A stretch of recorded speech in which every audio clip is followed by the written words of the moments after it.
And this is the reason why a lot of men end up marrying somebody who's a maid but not a friend.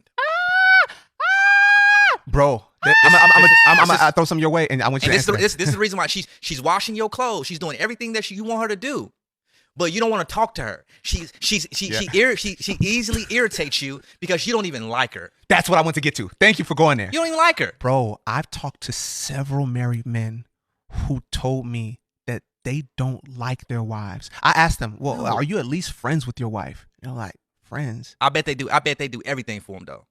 They do everything for them, though. Can I say something? You make enough money to marry a maid. I mean, to hire a maid. I mean, and then marry a friend, right? Wow. If that's what you want, and so what you really want is somebody to cater to your egos, and your brokenness. Yeah. Because you didn't get that to Jesus. Woo. Go ahead, go sis. Can I say something? I have thought it a bit interesting that it does seem like some men enjoy men more than they enjoy women. But they marry women because they're supposed to, but their affections, their time, their energy, their vulnerability is giving space for men. So what's the percentage of men that are busting down their male best friend? I would love to know that percentage. Let's continue. Supposed to be alive. Yeah, I can't even fuck with you, sorry, my bad, man. That video perfectly describes how dating is like in Miami. See, a lot of guys come here and they think that they're going to do well just because they're good looking or they're in shape. And then you get to Miami and then you realize that not only every guy is good looking and in shape, but the girls are all good looking. They all are in shape. They all have their own money. I'm not talking about like, Walmart, 9 to 5. These girls are making six-figure checks. Like these 6-figure checks here in Miami. And not just in Miami, but in Los Angeles and Las Vegas as well. So when you dealing with girls like that, like you have to be on your A game. Like you have to have your life together in order to pull girls like that. Or unless it's just a bad day and she Hardest part about dating in Miami. You gotta get your bank account right first. That's true. That is so true. Finding the right person. Right. There's so many not right people, So what do you look for in a person then? That makes it so difficult to find. No idea, honestly. That's why I'm single. Okay. Still trying to discover it. I'm not from Miami, but I think the hardest thing for me is I have a lot of friends here, so they're always trying to go out and do things. So I'm really trying to especially on weekends. I don't like to plan things on weekends, so I kind of save it for my friends, kind of finding time. So the FOMO is the best. Exactly. Well, if you're trying to date in Miami, that's have it. No, good luck. I'm not trying to date in Miami. You can't date in Miami. Everyone's here for different reasons. That isn't about dating. This girl at the bar, and she says she owns this yacht. I do own this yacht. How long have you owned it for? 5 years. How much you paid for it? I can't disclose that. That's like. What do you do for a living? Are you like wealthy family or what exactly? Generational wealth. Really? How much are you worth, your family? How much? You can Google me at Carla Diaz. So, my experience as a dark-skinned girl in Miami has not been that bad, but let me explain to you why I think that is. And as a disclaimer, I know that this is a very nuanced topic, so I'm only going to be talking about this in terms of like nightlife and going out and how I feel when I do those kinds of things. I'm going to show you some pictures of my friends and I, the friends that I normally go out with.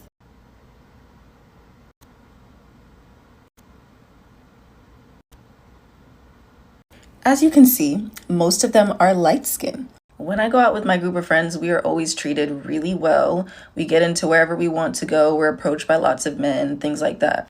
But would I receive the same treatment if all of my friends were dark skinned? The answer is no. And I actually have an example of this when my cousins came to Miami. I went out with the two of them. They're both dark skinned, and we were not treated the same way. The treatment was blatantly different and disrespectful, and we didn't even get into the club. So yes, colorism is very prevalent in Miami, and even being a dark-skinned girl, being around all my light-skinned friends, I can sometimes feel the difference in treatment. Like, when someone's talking to your group, but you can feel that they're not talking to you, that kind of thing. Or even with my experience being approached by men, not to say that I don't get approached by men, but a lot of the time, it's a lot of fetishization. It's a lot of, oh, hey, sexy chocolate. A lot of, I love your skin. It's never normal. So I don't want to say that being a dark-skinned girl in Miami is bad, because I really have had a good experience for the most part so far. But colorism is real, just like it is in any other city across the entire world. And there is some weird and messed up stuff that you might have to deal with when it comes to nightlife and things like that. The paper bag test is very popular at the nightclubs, especially on the West Coast, and once upon a time it was very popular with a particular sorority. I'm transgender. I look good. I look sexy. I look fine. I don't think it's gay that a straight man messes with a trans. I have dudes that know and take me out, take me to dinner, even here in Miami. The dangers of not telling is getting your head blown off. One time I didn't tell, and that situation was definitely crazy. There was this dude I was fascinated about, right? I knew he worked at this certain club. He was like a big guy at the club, whatever. Street turned educated. He was straight, or like? Oh yeah, he definitely had girls. So things started progressing really fast. I was getting drinks. Next thing you know, I'm too drunk to drive. And so he was like, I'll take you home. We got in the truck. We went to his house. We go upstairs. Going to the bed. We get to the business. I'm over here like trying to act like I don't want to do nothing. And it's like the thing is when you don't tell him, you just hope until like when it comes to that point that he accepts it, he got to touching and feeling and notice certain things. And I was like, oh Lord, here it is. And instantly like snap. And he goes to his back room and grabs like a AK or something. And he put an AK-47 to my head. He's like, why shouldn't I blow your head off right now? Why shouldn't I blow your head off? Like I'm literally like, am I finna die today? I finally get him to calm down. And so he calms down. He's like, you know what? F it. And I'm like, F it. He goes to the back room, puts the gun away. He's like, let's just do it. Wow. Oh, shit. Welcome to Miami. There's girls like me everywhere. So please be careful and do your due diligence. I think the men know when they're in the presence of a biological man, no matter how beautiful the transgender woman is. But that's just my opinion. Let's move on. Went to Miami, dark ass city. I'm sure you both. I'm sure you both. I can't even go there. I'm not. I come back with like 30 bruises, like a roster of 18 men that I never want to speak to again, like just like banned from somewhere, like it's tail between my legs, like shit. It's just what and then you got to get on a 5-hour flight back home. Oh my God, and you're just shaking, thinking and the whole crying, time, like looking at the flight map, like when you know. I can't do this anymore. One thing about white women, they love to tell all of their business. They'll tell you the good, bad, and ugly of everything going on in their life. Yep. So I got this comment so many times, and basically I used to be a waitress back when I was in Maryland, and I hated my job, and I started posting TikToks about it, and people kept telling me, like, if you hate your job so much, why don't you quit? So that's literally what I did. I ended up quitting my job, and the Washington Post heard about it, and they did a whole entire article about basically me quitting my job. And what I did was I saw a TikTok of this guy talking about how if you know how to do one skill really, really well, you'll never need a boss in your life, and you'll never go broke. So I learned that one skill, which was digital marketing, off of YouTube, and I went around my local businesses, started knocking on people's doors and being like, hey, like, do you need a social media marketer or someone to do like your website stuff? And they were like, yeah. So then I ended up charging $600 every single week to do like barely like any work. Like it was very basic work. And then obviously my skills got better. I ended up moving to Miami for school, and now I have other clients, and that's how I afford to live here. And I also do brand deals on the side, but you know, the digital marketing stuff is what makes me the most amount of money. And I also vlog for you guys and make money off the TikTok Creator Fund. So that's what I do for a living. Thanks for watching. Bothered, I got bad teeth, I'm greedy, I'm selfish, I lie, I cheat, I steal, I got paranoia, I got PTSD, I got depression, I don't like doing things, I don't like going out, I'm boring, I don't want to hear. Spend on a first date in Miami. In Miami? Like over $100, probably like $200. Well, I mean, I think that's minimum. The average because everything is expensive, but. Does that mean that he's gonna get sex afterwards? No, it does not mean that. Not necessarily. It depends on the vibe for me. So if he's spending $250 on a first date, May get a kiss. May get a first date? Yes. would you be willing to split the bill with him? No. Yes. No. No. No. Not on a first date. You're paying for my first like 8 dates. Oh. First 8 dates? That's like drastic. Different criteria. But I would probably say like.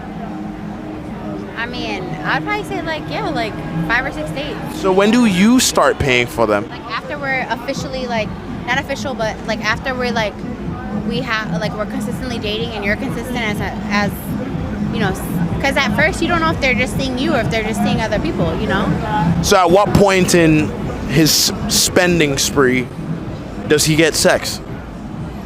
It depends, really. Oh no, I'm devastated.